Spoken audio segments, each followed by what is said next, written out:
नमस्कार, मैं अंकुश कुमार। आज हम बात करेंगे नर्सिंग ऑफिसर का वो पेपर जो डीएसएसबी में 29 अगस्त 2019 को इवनिंग शिफ्ट में हुआ था।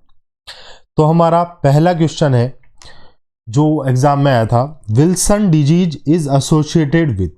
तो विल्सन डिजीज का मतलब क्या है? कॉपर का लेवल बढ़ जाना,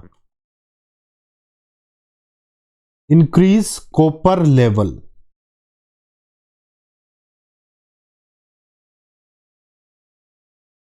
है ना। डिसईज, विल्सन डिजीज मतलब कॉपर का लेवल बढ़ जाना। ये कॉपर किस किस को अफेक्ट करता है? लीवर, ब्रेन और आईज। नॉर्मल कंडीशन में क्या होता है, ये जो सेरोप्लाज्मिन प्रोटीन है ये बाइल से कॉपर को बाइंड करके और एक्सक्रिएट कर देता है एक्स्ट्रा कॉपर को। तो विल्सन डिजीज की कंडीशन नहीं होती। लेकिन यहां पे क्या होता है, ये सेरोप्लाज्मिन की कमी होने की वजह से बाइल से एक्सक्रिएट नहीं हो पाता कॉपर का लेवल और ये बढ़ता जाता है। तो ये था आपके इसका आंसर, सेरोप्लाज्मिन। नेक्स्ट हम बात करते हैं अमाइलेज। तो अमाइलेज क्या है? प्रोटीन को तोड़ने के बाद जो बनते हैं, है ना, प्रोटीन को तोड़ने के लिए जो काम में आते हैं। क्रेटिनिन काइनेज, ये एक एंजाइम है जो मसल्स डैमेज को बताता है ना। और जब हार्ट एंजाइना पेक्टोरिस की कंडीशन होती है, मायोकार्डियल इन्फेक्शन की कंडीशन होती है, तब हम इनके लेवल चेक करके आइडिया लगाते हैं कि पेशेंट को हार्ट अटैक हुआ है या नहीं हुआ है। लाइपेज का क्या काम है? लाइपेज लिपिड को तोड़ते हैं। ये ट्राइग्लिसराइड को तोड़ के फैटी एसिड में तोड़ देते हैं। इनका काम होता है लाइपेज का। नेक्स्ट क्वेश्चन है, the amount of air exhaled from lungs as water vapour is about. इसके ऑप्शन है 1000 ml, 500 ml, 1500 ml और 100 ml। तो इसका आंसर 500 ml है। वो किस तरह से है देखते हैं।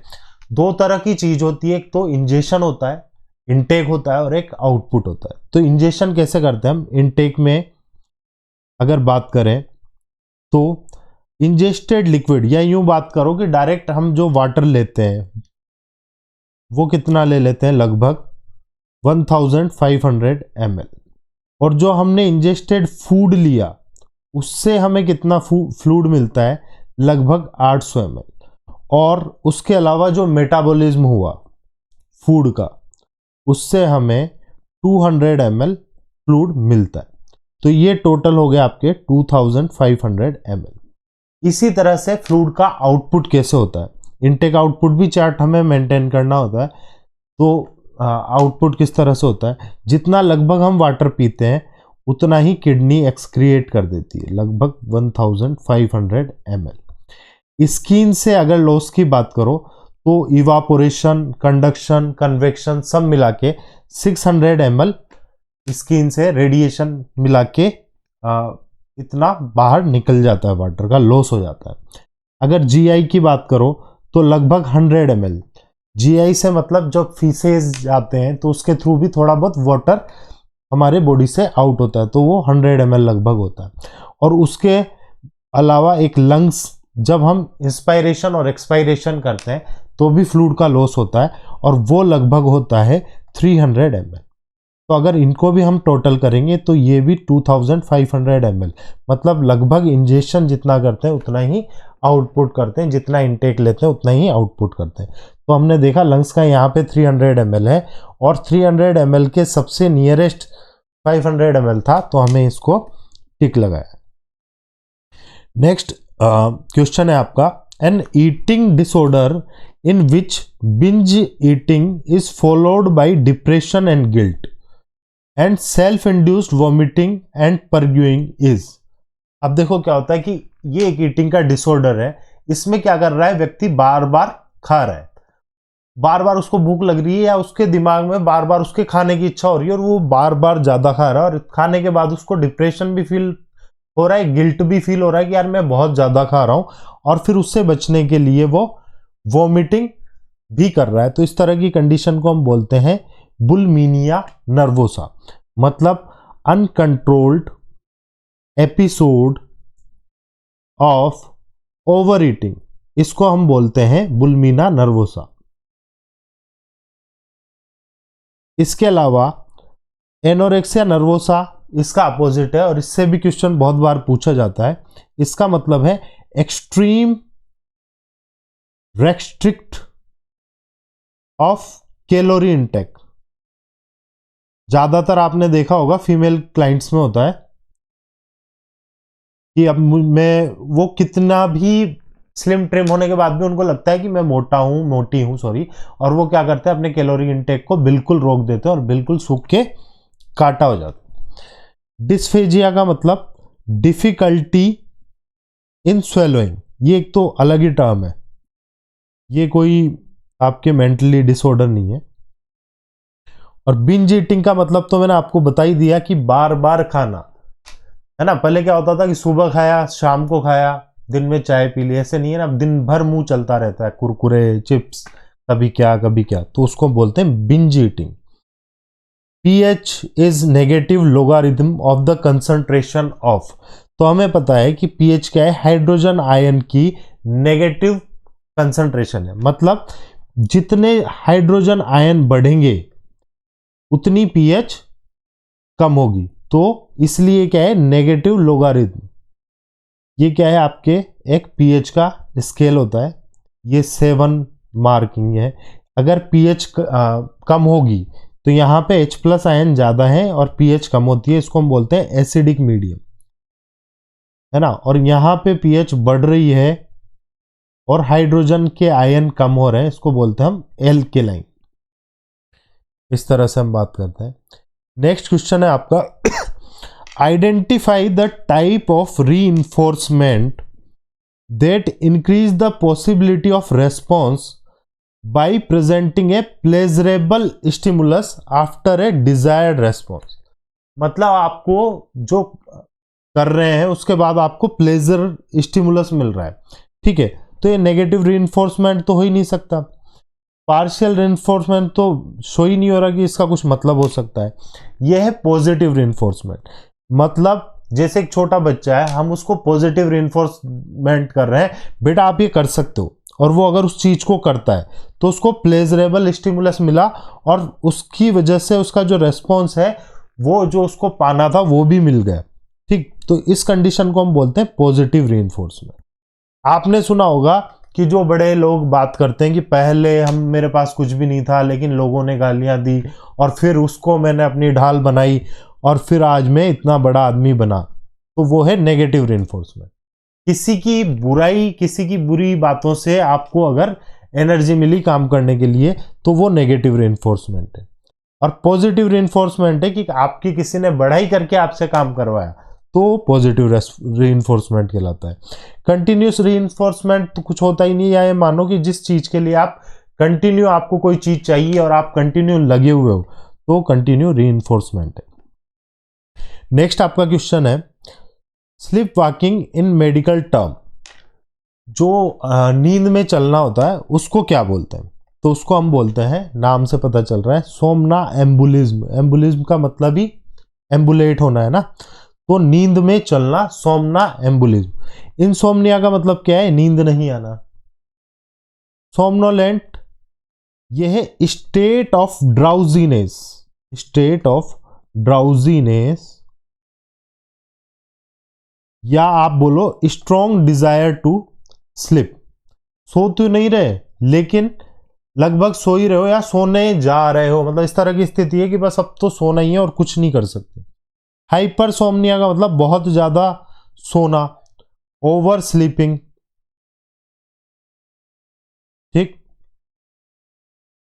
नेक्स्ट क्वेश्चन जो आपके आया था वो है प्रोन पोजीशन इज। देखो पोजीशन से हमेशा क्वेश्चंस आते हैं, तो आपको पोजीशंस को देखना है। अब प्रोन पोजीशन क्या होती है, ये कौन सी पोजीशन है, मैं अगर बात करूं तो ये पेशेंट का अगर हेड है तो ये सुपाइन पोजीशन है। इसी तरह से अगर पेशेंट लेटा है इस तरह और उसका सिर नीचे है, डायग्राम थोड़े ऐसे ही होते हैं मेरे, तो इस कंडीशन को हम बोलते हैं प्रोन पोजीशन, ठीक है। लाइंग फेस डाउनवर्ड, उसका फेस नीचे की तरफ होता है। The term infant is used for a child of age. तो इन्फेंट हम कब यूज में लेते हैं? तो 0 to 1 month जो बेबी होता है उसको हम बोलते हैं नियोनेट। 2 month से 1 year तक जो बच्चा होता है उसको हम बोलते हैं इन्फेंट। और 1 साल से 3 साल तक के बच्चे को बोला जाता है टोडलर। इसके बाद 3 से 6 प्री स्कूल, 6 से 12 स्कूलर, इस तरह से बच्चे बड़े होते जाते हैं। तो हमने देखा कि इन्फेंट कब यूज में ले जाता है, तो 2 मंथ से 1 ईयर इसमें दिया हुआ है, आपको इस पर टिक करना है और आगे क्वेश्चन के लिए बढ़ना है। नेक्स्ट क्वेश्चन जो आया था, the presence of bilirubin in urine indicated. जो बिलिरुबिन बढ़ रहा है वो क्या इंडिकेटेड करता है? बिलिरुबिन से ब्लड ग्लूकोज लेवल का कोई लेना देना नहीं है। किडनी स्टोन बन सकते हैं या नहीं बन सकते, लेकिन किडनी स्टोन को नहीं बताता बिलिरुबिन। मेलिग्नेंसी बिलिरुबिन से उसका कोई रिलेशन नहीं है। तो ये क्या है? बाइलरी डिजीज को बताता है। बिलिरुबिन का मतलब क्या है? Yellow pigmentation. अगर आपकी बॉडी में बिलिरुबिन बढ़ेगा तो येलो पिगमेंटेशन हो जाते हैं, है ना। और इसकी वजह से क्या होता है? लीवर इफेक्ट होता है सबसे ज्यादा। तो इस तरह कंडीशन को हम बोलते हैं कि यहाँ पे जो बाइलरी डिजीज या हिपेटिक डिजीज इसकी वजह से बढ़ती है। नेक्स्ट आपका क्वेश्चन आया था, a method of self observation of an individual. देखो, a method of self observation of an individual their on mental status directly by use of this memory is called. एक व्यक्ति है जो खुद ऑब्जर्व कर रहा है खुद को और खुद ही खुद के मेंटल स्टेटस को चेक कर रहा है, तो इस कंडीशन को हम क्या बोलते हैं? ऑब्जर्वेशन या सुपरविजन, ये कौन सी टर्म है? जब हम किसी दूसरों को ऑब्जर्व करते हैं, उनको दूसरे लोगों को देखते हैं, तो उस कंडीशन को बोलते हैं ऑब्जर्वेशन या सुपरविजन की कंडीशन बोलते हैं। नेक्स्ट हम बात करें इंट्रोस्पेक्शन। इंट्रोस्पेक्शन का मतलब है यही examine of and attention your on brain idea and thought. जब आप मेडिटेशन करते हैं तो इंट्रोस्पेक्शन की कंडीशन आती है कि व्यक्ति खुद ही खुद के बारे में देख रहा है, खुद के थॉट्स को सोच रहा है, वो कंडीशन होती है इंट्रोस्पेक्शन। एक्सपेरिमेंटल, क्लिनिकल, इनका इससे कोई रिलेशन नहीं है। अब जो आपका एक क्वेश्चन आया है ये है vitamin B12 and folic acid deficiency code. अगर विटामिन और इसमें दे रखा है आपको अनीमिया, तो अनीमिया कौन सा होता है? मेगालोब्लास्टिक अनीमिया होता है। अब इसमें हम सबसे पहले क्या है, अनीमिया की बात करते हैं। अनीमिया होता क्या? अनीमिया का मतलब ये है कि ये एक प्रॉब्लम है जिसमें प्रॉपर आरबीसी नहीं होती, हेल्दी आरबीसी नहीं है ना। क्योंकि आरबीसी क्या कर रही है? आरबीसी में जो हीमोग्लोबिन होता है, 1 ग्राम हीमोग्लोबिन 1.32 ग्राम ऑक्सीजन को लेके जाता है, 32 ml ऑक्सीजन को लेके जाता है। और हमारी बॉडी में वो हीमोग्लोबिन क्या करता है? मतलब ट्रांसपोर्टेशन का काम करता है, ब्लड के साथ मिलके ऑक्सीजन को ट्रांसपोर्ट करने का काम करता है। अब यहाँ क्या हो रहा है कि जो आरबीसी है वो हेल्दी नहीं हो रही, और उस कंडीशन को हम बोलते हैं आपके हेल्दी आरबीसी या हीमोग्लोबिन। इस कंडीशन को हम बोलते हैं अनीमिया की कंडीशन। पॉसिबल जो आपको सिम्टम्स देखने को मिलते हैं उसमें क्या होता है? पेशेंट थका हुआ लगता है, सांस लेने में दिक्कत लगती है, कमजोरी लगती है, पूरे टाइम उसका सिर दर्द कर रहा है ना, हाथ पांव ठंडे हुए हैं, ये सब कारण हो सकते हैं। सॉरी, ये सब चीजें देखने को मिलती है। और इसके जो मेन काम है जिसकी वजह से अनीमिया होता है, तो तीन चीजें हो सकती है जिससे अनीमिया हो रहा है। या तो जो आप डाइट ले रहे हो प्रॉपर, वो डाइट प्रॉपर नहीं है, या जो हीमोग्लोबिन वो डिस्ट्रॉय हो रहा है, या फिर ब्लीडिंग हो रही है ना। या तो हीमोग्लोबिन बन नहीं पा रहा क्योंकि उसको बनने के लिए जो विटामिन चाहिए वो नहीं मिल पा रहे, या हीमोग्लोबिन बन तो रहा है लेकिन वो एक्सक्रिएट हो रहा है, ब्लीडिंग की वजह से एक्सक्रिएट हो रहा है ना। या फिर बॉडी उसको हीमोग्लोबिन को या आरबीसी को डिस्ट्रॉय कर रही है। तो ये 3 तरह से कंडीशन बनती है आपके अनीमिया की। अब हम बात कर रहे हैं कि जो आयरन डेफिशिएंसी अनीमिया है, सबसे पहला, ये ज़्यादातर मोस्ट कॉमन अनीमिया आपको देखने को मिलता है, ज़्यादातर फीमेल्स में देखने को मिलता है, और उसका कारण है मेंस्ट्रुअल साइकिल, क्योंकि मेंस्ट्रुअल साइकिल में जो ब्लड लॉस होता है तो उसमें आयरन का भी बहुत ज़्यादा लॉस होता है, तो उस कंडीशन को हम बोलते हैं आयरन डेफिशिएंसी अनीमिया। इसके अलावा अप्लास्टिक अनीमिया होता है, ये रेयरेस्ट टाइप का अनीमिया होता है ना, जिसमें क्या होता है कि आरबीसी, हेल्दी आरबीसी बन ही नहीं पाती। Thalassemia, thalassemia inherited blood disorder है, जिसमें के ऑक्सीजन कैरिंग प्रोटीन कौन सी होती है, हीमोग्लोबिन, और रेड ब्लड सेल होती है वो बहुत कम होती है। इस तरह की कंडीशन में थैले थैले से बन जाते हैं, और आपने देखा होगा वो बच्चे होते हैं जिनको हर टाइम पे, हर मंथ ब्लड ट्रांसफ्यूजन करने की कंडीशन होती है, वो थैलेसीमिया की कंडीशन। मेगालोब्लास्टिक अनीमिया, या हम इसको बोलते हैं मैक्रोसाइटिक अनीमिया, तो इनमें क्या होता है, विटामिन B12 और फोलिक एसिड की डेफिशिएंसी के कारण आरबीसी का साइज बड़ा होता जाता है, उस कंडीशन को हम मेगालोब्लास्टिक अनीमिया बोलते हैं। और सिकल सेल अनीमिया में सेल्स, आरबीसी बनती तो है लेकिन वो क्रिसेंट टाइप की बनती है, सिकल टाइप की बनती है, तो क्या करती है, हीमोग्लोबिन को कैरी नहीं कर पाती, और इस वजह से जो कंडीशन बनती है वो हीमोग्लोबिन अनीमिया की कंडीशन बनती है। नेक्स्ट क्वेश्चन है आपका, a child grabs finger when palm touch occur at the age of, तो इसका आंसर है 4 वीक। इस पामर रिफ्लेक्स, ये सब पढ़ने पड़ेंगे आपको, डेवलपमेंट माइलस्टोन, तो ये मान लो कि कुछ भी एग्जाम है उसमें से इसके क्वेश्चन आते हैं, तो डेवलपमेंट माइलस्टोन के बारे में डिस्कस करेंगे, और आप भी इसको पढ़ो, तो इससे आपको बहुत सारे क्वेश्चंस हर एग्जाम में देखने को मिलते हैं। नेक्स्ट आपका क्वेश्चन है, haemorrhage in a new born is caused by deficiency. अगर हीमोरेज हो रहा है तो उसका कौन सा विटामिन हीमोरेज का कारण बन सकता है? तो देखो, विटामिन के जो है ये हीमोरेज का कारण बनता है, क्योंकि ये क्लोटिंग फैक्टर के लिए डिपेंडिंग चीज है, इसके बिना क्लोटिंग हो ही नहीं पाएगी। और इसके फैक्टर्स कौन कौन से डिपेंड करते हैं, 2, 7, 9, 10, ये सारे के सारे क्लोटिंग फैक्टर विटामिन के पे डिपेंड करते हैं।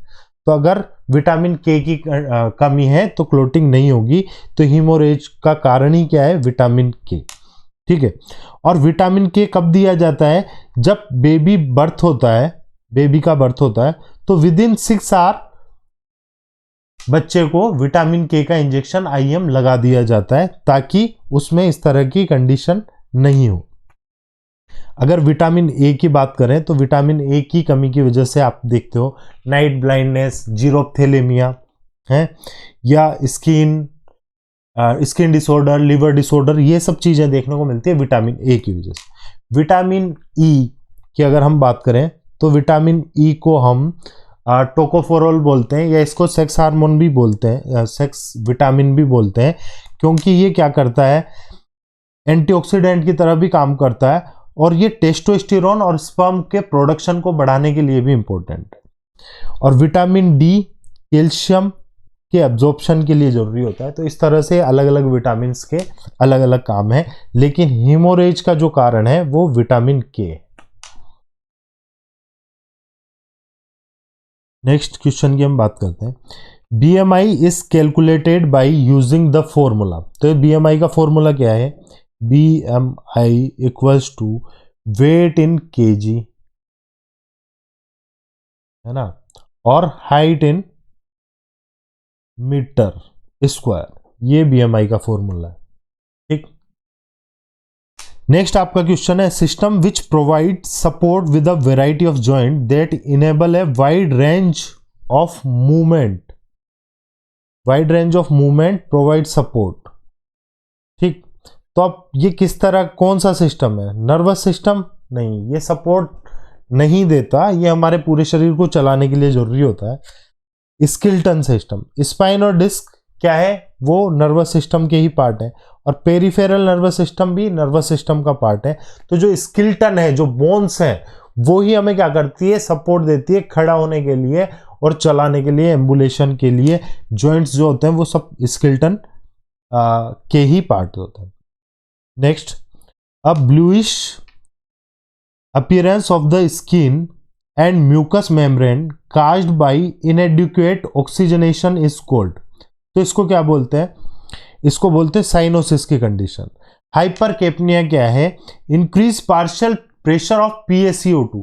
अगर 45 से ज्यादा हो जाए PaCO2 का लेवल तो उस कंडीशन को हम बोलते हैं हाइपरकेपनिया की कंडीशन होती है। नॉर्मल CO2 का लेवल कितना होता है, 35 से 45 mm ऑफ Hg, और अगर 45 से ज़्यादा हो जाए तो उस कंडीशन को हाइपरकेपनिया बोला जाता है। डिस्निया का मतलब क्या है, डिफिकल्टी इन ब्रीथिंग, और ब्रेडिप्निया मतलब स्लो रेस्पिरेशन, इसको हम बोलते हैं ब्रेडिप्निया। साइनोसिस का मतलब ये bluish discolouration of skin. Next question की हम बात कर रहे हैं, the carrier for acyl group are. तो कैरियर क्या है इसका, ये पैंथोथेनिक एसिड, ये कौन सा विटामिन होता है, विटामिन B5 होता है। तो विटामिन B5 क्या होता है, जो आपके एसाइल ग्रुप होते हैं ना, इसमें R ग्रुप होता है, ये क्या करते हैं, रिएक्शन करवाते हैं ना। तो ये activation for lipid metabolism, lipid metabolism के लिए B5 का होना जरूरी होता है, और इसका दूसरा नाम है पेंटोथेनिक एसिड। निएसिन की बात करें तो विटामिन B3 का दूसरा नाम है निएसिन, और एंटीऑक्सीडेंट होता है, DNA के रिपेयर के लिए यूजफुल होता है। रेटिनॉल विटामिन A, आई और स्किन के लिए सबसे ज़्यादा जरूरी होता है। टोकोफेरोल वही विटामिन E है ना, ब्लड क्लॉट को बनने से प्रिवेंट करता है, इम्यूनिटी को बूस्ट करता है, नर्व के स्टिमुलेशन के लिए जरूरी है, सेक्स के टेस्टोस्टेरोन को बिल्डअप करने के लिए जरूरी होता है ना। तो विटामिन ई के ये काम होता है, और इसका दूसरा नाम होता है टोकोफेरोल। नेक्स्ट आपका क्वेश्चन है, a deposit of food and bacteria on the teeth which may produce tartar and dental caries is called. इसको क्या बोलते हैं, टर्टार, हिंदी में इसको मतलब यही टर्टार ही बोलते हैं। वाइट सा, या मतलब जो गंदगी सी बन जाती है, पीला पीला सा जो जमा हो जाता है, वो किसकी वजह से होता है, तो वो है प्लेग। स्टोमेटाइटिस का मतलब है inflammation of oral mucosa. Tenting की अगर हम बात करें तो टेंटिंग का मतलब होता है कि जब डिहाइड्रेशन की वजह से जो स्किन टर्गिसिटी है, स्किन ड्राई हो जाती है, उसको हम बोलते हैं टेंटिंग। और ओरल हाइजीन का मतलब, हाइजीन का मतलब होता है keeping yourself clean to prevent disease. तो ओरल हाइजीन का मतलब होता है कीपिंग योर oral clean to prevent dental disease. तो ओरल हाइजीन का मतलब ये है। नेक्स्ट आपका क्वेश्चन है, name the drive that become active when physiological balance within our body called homeostasis is disturb. देखो, ये होती है फिजियोलॉजिकल ड्राइव। फिजियोलॉजिकल बैलेंस बनाने के लिए जो ड्राइव होगी वो फिजियोलॉजिकल ड्राइव होती है। फिजियोलॉजिकल ड्राइव क्या होती है, हंगर, थर्स्ट, जो बेसिक चीजें हैं, ऑक्सीजन की जरूरत, स्लीप, सेक्स, एलिमिनेशन, ये सब चीजें क्या है, फिजियोलॉजिकल ड्राइव होती है।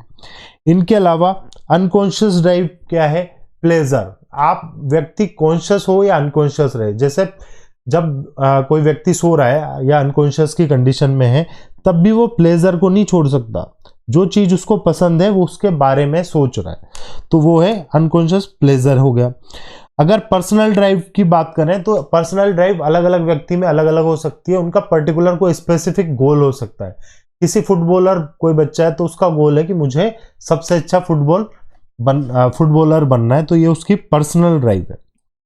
नेक्स्ट आपके क्वेश्चन है, which of the following clinical sign is not related to confirm the death status of the patient. अब कोई पेशेंट अगर एक्सपायर हो रहा है तो उसका पता कैसे लगता है, उसके पल्स एब्सेंट है, प्यूपिल फिक्स्ड और डायलेटेड है, और ना कोई ब्लड प्रेशर शो हो रहा और ना ही कोई रेस्पिरेशन शो हो रहा। ये सब चीज क्या, पल्स और ये रेस्पिरेशन, ब्लड प्रेशर, ये वाइटल साइन हो गए। और जो प्यूपिल फिक्स और डायलेटेड है, ये आपके पेशेंट को बताती है कि उसका ब्रेन काम कर रहा है या नहीं कर रहा। अगर प्यूपिल डायलेटेड हो गई तो ये आपको बता रही है कि पेशेंट अब चला गया। मूवमेंट ऑफ लिम्ब का पेशेंट के सही होने, मतलब जिंदा होने या नहीं होने से कोई संबंध नहीं है। नेक्स्ट आपका क्वेश्चन है डिसिप्लिन सेकंड का फर्स्ट क्वेश्चन।